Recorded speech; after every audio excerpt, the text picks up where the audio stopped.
نساينا وهيوتركبنا سجى نساينا وهيوتركبنا بهاي مسلو لإيسوس كريستوس بهاي مسلو لإيسوس كريستوس بهاي مسلو كياك اكزيو ناكوت ونسيب بك اكزيو كياك اكزيو ناكوت ونسيب بك اكزيو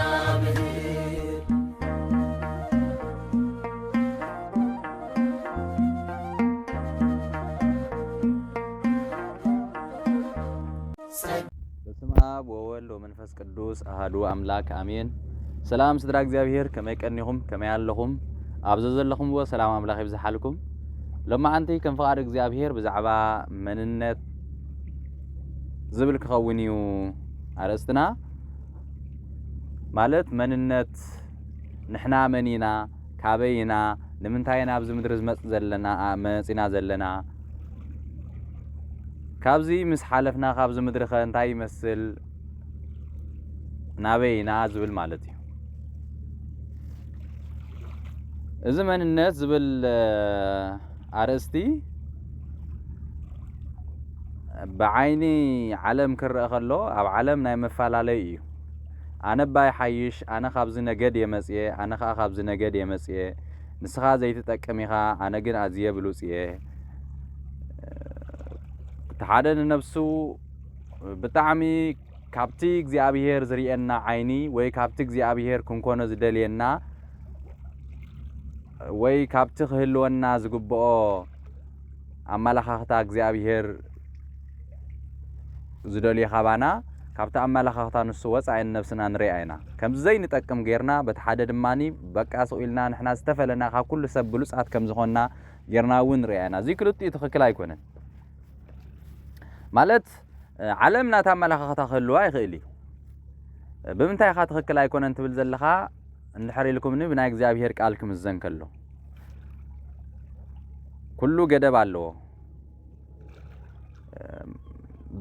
ብዝመሰለካን ብስምዒትካን ኣይኮንካን ትመላለስ ኣብ ክርስትና ህይወት እንታይ ደኣነይ በቓል እግዚኣብሔር እዩ። ኩሉ ሕማቕን ጽቡቕን ዝመሰለካን ዘይመሰለካን ኩሉ በቓሉ ጥራሕ ኢኻ ትመዝኖ። ዓለም ናይ ዓለማውያን እያ። እግዚአብሔር ወይ መጽሓፍ ቅዱስ ቅዱስ ቤተ ክርስቲያን ግን ንኩሉ መልሲ ዘለዋ ትትኽክል መልሲ ዝሓዘት እውን ንሳ እያ። እምበኣር ናብቲ ርእስትና ምስ እንምለስ ንሕና መን ኢና? ንስኻ መን ኢኻ? ኣነ መን እየ? ንርእስና ብኸመይ ኢና ንሪኣ? ገሊና ንነፍስና ብጣዕሚ ነቃልላ። ኣነ ዘይጠቅም ሰብ እየ፣ ኣነ እኮ ነዚን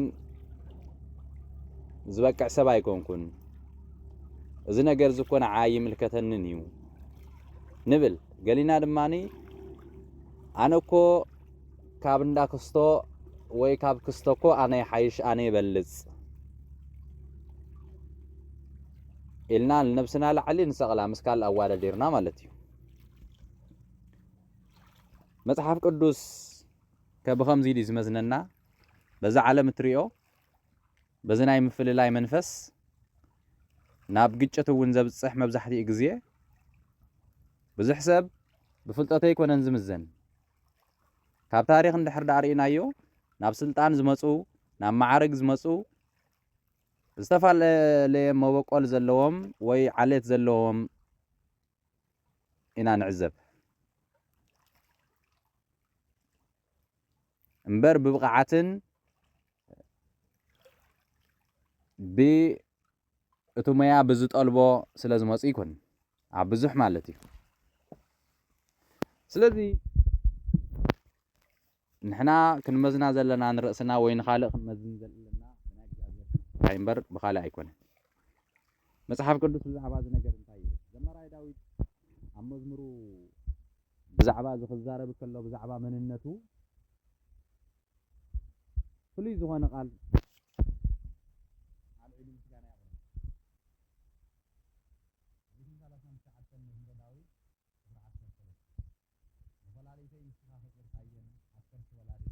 ካኒ መስተንክርን ድንቅን ጌርካ ፈጢርካኒ ኢኻ እሞ ከማስወካ እየ ግብርታትካ መስተንክር እዩ ነፍሰይ እውን ኣጸቢቓ ትፈልጦ ይብል ስለ ቃላቱ ስም እግዚአብሔር ዝኸብረን ተመስገነን ይኹን እምበር ዘመራይ ዳዊት ምስጋና ዘቕርበሉ ዘሎ ምኽንያት ግሩምን ድንቅን ኮይኑ ስለ ዝተፈጥረ እዩ ግሩምን ድንቅን ጌርካ ፈጢርካኒ ዝብል ዘሎ ነፍሱ ምስ ካልኦት ወይ ኣብቲ ግዜ እሱ ምስ ዝነበሩ ነቢያት ወይ ከምኡ ዝኣመሰሉ ነገስታት ስለ ዘወዳደራ ኣይኮነን ካብኦም ስለ ዝበልጽ እውን ኣይኮነን እንታይ ደኣነይ በቃ ንሱ ንውልቁ ንነፍሱ ብውልቂ ርኢዩ ከመስግን ከሎ ኢና ንርኢ ዘለና ማለት እዩ ልክ ከምዚ ናይ መዘምራይ ዳዊት ድማኒ ኣፈጣጥራ ኩሉ እዩ ተፈጢሩ ወዲ ሰብ ኩሉ ዝተጓናጸፎ ክብርን ዝተጓናጸፎ ቅድስናን ዓብይ እዩ ወዲ ሰብ ካብቶም 22 ፍጥረታት እቲ ዝኸበረ እዩ ስለዚ ድማ ቅዱስ መጽሓፍ ወዲ ሰብ ክቡር ክንሱሲ ክብሩ ባዕሉ ኣሕሰረ ከም እንስሳ መሰለ ይብል ምክንያቱ ክቡራን ኢና ግን ባዕልና ነፍስና ኣሕሲርና እያ ባዕልና ካብ እግዚአብሔር ኮብሊልና እግዚአብሔር ቅዱስ እዩ ዘለዓለማዊ እዩ ቅዱሳን ዘለዓለማውያን ገይሩ ይፈጢርና ንዓና እውን ምክንያቱ ካብ መልክዕ መልክዕ ኣካፊሉና ክንብል ከለና ቅዱስናኡን ዘለዓለማውነቱን እዩ እምበኣር እዚ ሸለ ስለ ዝበልና ክብሮም ባዕሎም ኣሕሲሮማ ኢሉ ገሊጽና መጽሓፍ ቅዱስ ማለት እዩ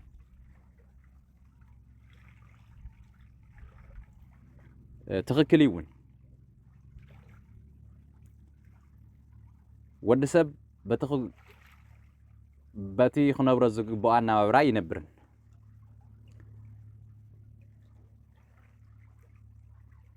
እቲ ቅድስና እቲ ዝተዋሃበና ክብሪ ብጣዕሚ ኢና ነቃልሎ ሓደ ግዜ ንንብረት ከማን ከምኡ ጌርካ ይተቃልልኒ ኢኻ ከም ትፈልጥዎ ንብረት ክቡር ዋጋ እንድሕር ዳ ሂብናሉ ክቡርነቱን ዝኸፈልናዮ ዋጋን ስለ ዝርዳእና ብጣዕሚ ኢና ብጥንቃቐ ነቕምጦ ረብ ዓድናስ እቲ ብዙሕ ዝተኸፍለ ዋጋ ናጋይሽ ጥራሕ እዩ ዝወፅእ ኣብ ዓመት ሓንቲ ግዜ ትወፅእ ንብረት ብጥንቃቐ ኢና ነቕምጦ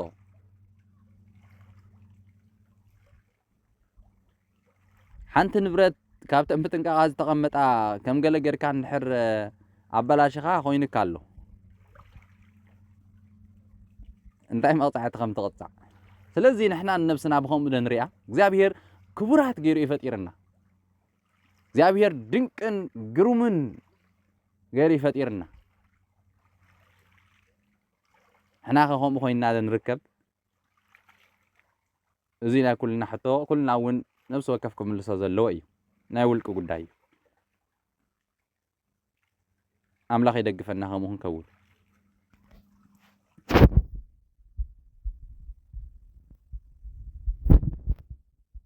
ብዙሕ ሰብ ናይ ኣነ ኣይጠቅምን ኣነ እኳ ይረብሕን እየ ዝብል መንፈስ ኣለዎ ብኸምኡ ድማ ካብ ዓለም ትዝሓሰረ ወይ ድማ ካልእ ከም ዘይግብኦ ገይሩ ነብሲ ይሪኣ በቲ ናይ እግዚአብሔር መልክዕ ኣይሪኣን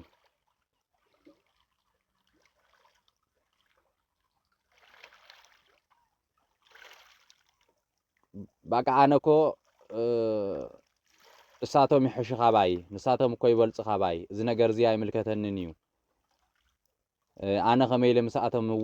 እመዓራረ እንዳበልና ናብ ዘይተደለየ ሕማቕ ኣመለኻኽታ ነብስና ንወስዳ እሞ ናብ ጭንቀትን ናብ ሓዘንን ናብ ተነፅሎን ነብፅሓ ማለት እዩ ግን ኣብዛ ዓለም ክነግረኩም ሓደ ካብ ሓደ ኣይበልፅን ኩሉ ብዘይፈላላይ ኩሉ ቅድሚ እግዚኣብሔር ሓደ ብዘይገድስ ማዕረግ ብዘይገድስ ስልጣን ብዘይገድስ ብቕዓት ትምህርቲ ብዘይገድስ ናይ ኢኮኖሚ ደረጃ ኩሉ ኣብ ቅድሚ እግዚኣብሔር ሓደ እዩ ነብስኹም ከምኡ ጌርኩም ረኣይዋ ነብስኹም ካብ ማንም ከም ትበልፁ ጌርኩም ኣይትስበኹዋ ንስኻ ከም ኩሉ ሰብ ከምቲ ንኩሉ ሰብ ዝተዋሃቦ ንዓኻ እውን ተዋሂብካ እዩ በቃ እግዚኣብሔር ንኻልእ በረኸት ዓዲሉ ንዓኻ ግን ምንም በረኸት ከም ዘይትረፈልካ ጌርካ ነብስኻ ይትቁፀራ እዚ ትሕትና ኣይኮነን እዚ ፍጥረትካ ዘይምርዳእ እዩ ክብርካ ዘይምርዳእ እዩ ምናልባት ነቶም ንሕና ዝበለፅና ካልኣቶም ግን ዝሓሰሩ ኮይኑ ዝርድአና እውን ኣመለኻኽታና ክነዕሪ ይግባአና እዩ ቅዱስ መጽሓፍታ እዩ ዝብል ነቶም ልዕል ልዕል ዝብሉ ከዋርዶም እዩ ነቶም ትሕት ትሕት ዝብሉ ከኽብሮም እዩ ዝብል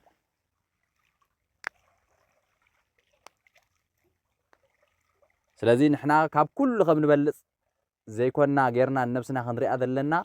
ኩሉ ሰብ ከማና ማዕረ ክቡር ከም ዝኾነ ንሕና እውን ከም ኩሉ ሰብ ክቡራት ከም ዝኾንና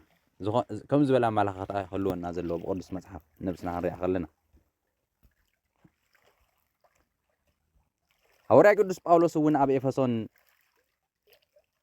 ምዕራፍ 2 ቁጥሪ 10 ክዛረብ ከሎ ንሕና ይብል ብክርስቶስ ኢየሱስ ኣቀዲምና ዝተመረጽናን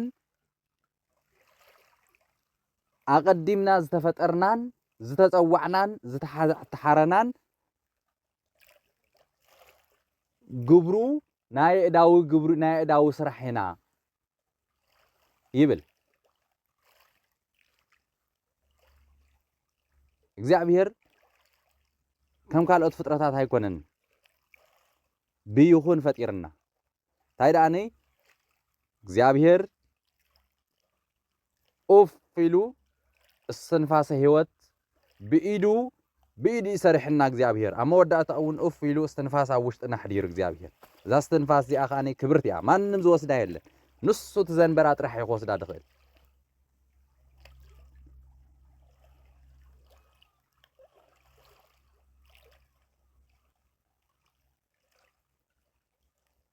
ኢሳይያስ እውን ንኢሳይያስ እግዚአብሔር ተዛረቦ ዘረባ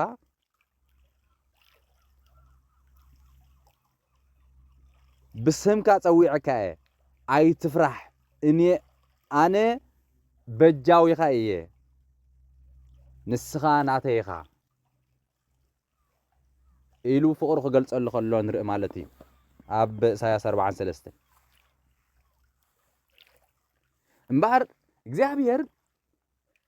ብስምና ንኩልና ይፈልጠና እዩ ነብሲ ወከፍ ማለት እዩ ከምዚ ነብስኩም ወላ ሓደ ከም ዘይፈልጠኩም ምንም ከም ዘይትረብሑ ጌርኩም ኣይትሰድዋ ወላ ዓለም ዘይክትፈልጠካ ትኽእል እያ ወይ ከባቢኻ ዘይክፈልጡካ ክእሉ ግን እግዚአብሔር ክቡር ከም ዝኾንካ ብነብስኻ ብስምካ ብነብሲ ወከፍ ስም ማለት እዩ ብስምካ ፀዊዕካ እዩ ዝብል ማለት እዩ ኣነ ሕጂ ስመይ ይፈልጠኒ እግዚአብሔር ኣኽቢሩ እውን ይፅውዐኒ ነብሲ ወከፍ እውን ከምኡ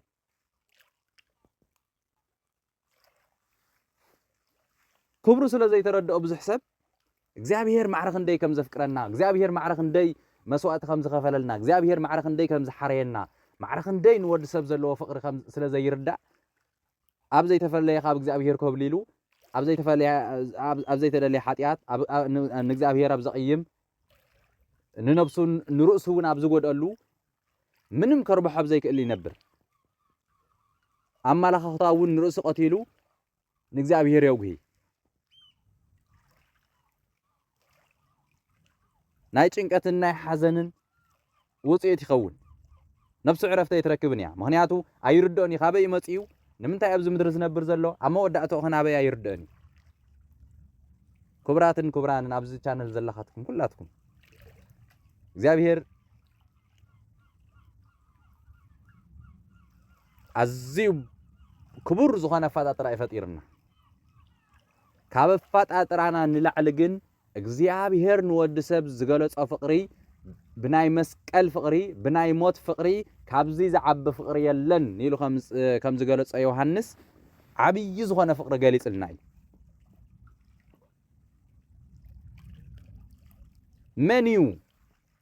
ንሕና ሓጣን ኮብሊልና ክብርና ሸለሊልና ካብኡ ኮብሊልና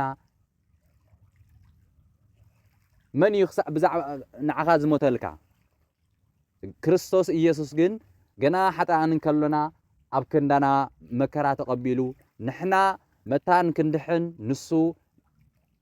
تواردو نحنا متان بهوت كنبر نسو سلينا بسقاميتو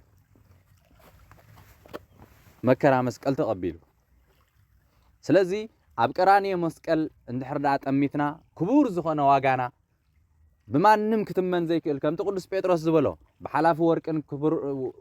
ورقن برورنا يكونكم من زتعدكم انتهي دا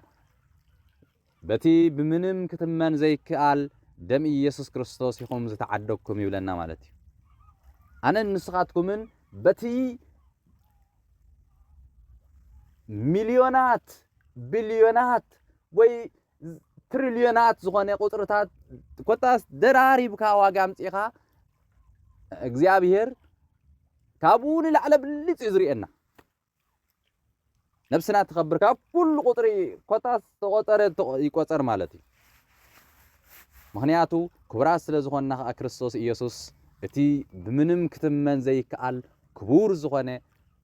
ሓላፍ ወርቅን ብሩርና ይኮንኩም ዝተዓደኩም ይዝብል መዋዳድርቱ ዘይብሉ ብደም ክርስቶስ ኢየሱስ ይኹም ዝደሓንኩም ይብለና ማለት እዩ سلازي أنا نسخاتكم من معرخ ندزينا خبرات أنا نسخاتكم من معرخ ندزينا حريات كم غيرنا نجزي أبير كبر خنه بيك بقى مالتي بقى هاف تفاتات رانا لعلسي كبرات كوينا تفاتيرنا جنا زد حننا خنرق خلنا انتهي يوم زبلبتات جزي أبير كابتن عالم زفتر اللوت أبابوسي نود السب زد حن اللوت أبابو عزيو زستنكرن زدن نقن بحسابون كبتصح زي كأل ቃላቱን ዘይርከቦ ነገር ኢሎም ይገልጽዎ ማለት እዩ ንሕና ተዋሪድና ከለና ኮብሊልና ከለና ዘፍቀርና አምላኽ እዩ ስለዚህ እዚ አምላኽ እዚ ሕዝካ ኣብ ናይ መንነት ቀውሲ ኣብ ዘይጠቅም ኮለል ክንብል ኣይግባእኒ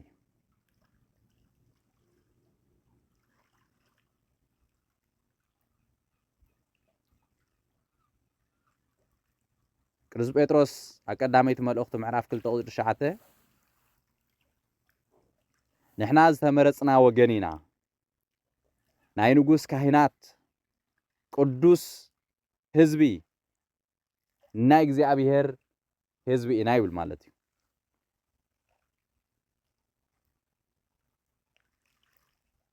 ዝተመረጽና ወገን ኢና እግዚአብሔር እዚ ብዛዕባ ክርስቶስ ኢየሱስ ዝገበረልና بزعبا كريستوس إيسوس زدحنا دحنت يزنجر زلو زمالت كل تمرتنا قبل كله نود سب كل تقليل الزارب زلو مخنيات كريستوس نحد وجنا يكون ميتو كريستوس عقرانيو مسقل استسقله نقوليو بزي فلالاي تايز بالقدس مصحف دقيم باريا يلن دقيم ايهداوي جريكاوي حزبن احزابن زبحال يلن كلنا انا እግዚአብሔርና ይዝብል ማለት እዩ بزي فلالاي ክርስቶስ ኢየሱስ ንኩሉ የቀራንዮ መስቀል ዶ መፍሲሱ ናብቲ ድሕነት ድማ ኩሉ ተዓዲም እዩ ግን ኩሉ ዘይክድሕን ይኽእል እዩ መን እዩ ዝድሕን እቲ ዝኣምን እዩ ዝድሕን ብዘይ እምነት ድሕነት የለን ናብቲ ሕብረት ናይ አብን ናይ ወልድን ናይ መንፈስ ቅዱስን ክንጽንበር እንድሕርዳ ኮይና ክንኣምን ኣለና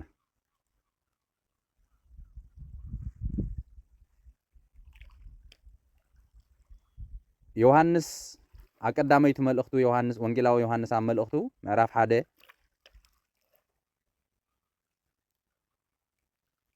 ወንጌል ዮሐንስ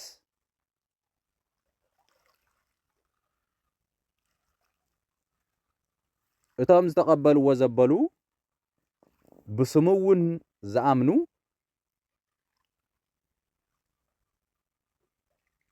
ውሉድ እግዚአብሔር ክኾኑ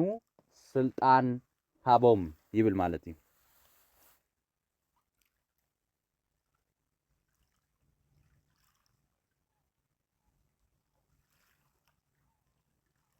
ዮሐንስ 1:12 እምበኣር بعلتهم ወይ ብመንነቶም ወይ ካበይኦም መጽዮም ወይ ድሕሪ ባይተኦም ወይ ሃብቶም ደረጃኦም ብኸምኡ ዘይኮኑ ዝፈላለዩ ታይ ደኣ ብምእማንን ብዘይ ምእማንን እዩ ምፍልላይ ሕጂ ምክንያቱ ቶም ዝኣምኑ ናይ እግዚአብሔር ኣምላኾም ጥራሕ ኣይኮነን እግዚአብሔር ኣቦና እዩ ታይዲ ዝብል ጎይታና መድሓንና ኢየሱስ ክርስቶስ ንደቀ መዛሙርቱ ከስተምህሮም ከሎ ዛዕባ ጸሎት ኣብ ሰማያት ትነብር ኣቦና ኢልኩም ጸልዩ ኢልዎም ማለት እዩ ኣብ ሰማያት ትነብር ኣቦና እግዚአብሔር ኣቦና እዩ እግዚአብሔር ኣምላኽና እዩ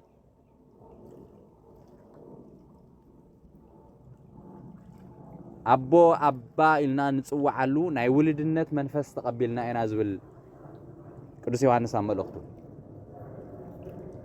ስለዚህ እግዚአብሔር ማዕረኽ እንደዚህ ናባና ቀሪብ እግዚአብሔር ማዕረኽ እንደዚህ ይፍቅርና ስለዚህ በት እግዚአብሔር ዝርየና በት እግዚአብሔር ዝመዝነና መምዘኒ ነፍስና ከአቡኡ ክንመዝና ኣለና ብኡ እንድሕር መዚና ያን ነፍስና ብልኩዕ ኢና ንነብር ካምና እግዚአብሔር ሓሳብ ኣይንወፅእን ኢና እንተ ብናትና እንተ ኮይኑ ግን ክጥዕመና ከሎ ምናልባት ከማና ዝበለ ኮል ሓደ የለን ኢልና ነፍስና ላዕለ ክንሰቕላ ንኽእልና ናብ ትዕቢት كحسمنا خلو أنا كوي تأكمني أنا كوي ربحني لنا أنا بقى نفسنا خم زي تأكم غيرنا خاب እግዚአብሔር كون قبل نخلينا እግዚአብሔር نعي من بركة يدالو اللين لنا زي كلتيو ناتنا حساب ناتنا سمعتن أيواز أناني زواز أنا بقى لخن مزنا خلنا كل نجر من النتنا ترى حيكونن معلتا وهي وتناول تطبقون تحمقن كله بقالو بسمعتنا يكونن سمعت لاواواطيو سمعت من مسكر كخونا يكلني حلنا اول مسكر كخونا يكلني مسكر زخون حلنا حدا غزي حماق نهالو صبق كم زخونه خنغركا خيلي صبق نهالون حماق كم زخونه خنغركا خيلي حدا غزي كو لا صبق غيركا ون كو እግዚአብሔር አይፎቶን ስራሕ እዚ ኮን ምታይ صبق غيركا ናበለው ውሽታ ከወሰካ خيلي ምክንያቱና ዲያብሎ ስራሕ እዩ ስለዚህ حلنا كل غزي مسكر كخون بقع مسكر كخونا كاي كلني مسكر زخونا كان እግዚአብሔር ቃል ና እግዚአብሔር ቃል ንጥራሕዩ نهم يلون እግዚአብሔር መምርሒ ህይወት ገዲፍልና ስለዚህ ኩላትኩም ሃተይና ሓዋተይን ህይወትና ብኸምዚ ተራእና እንታይ መስለኩም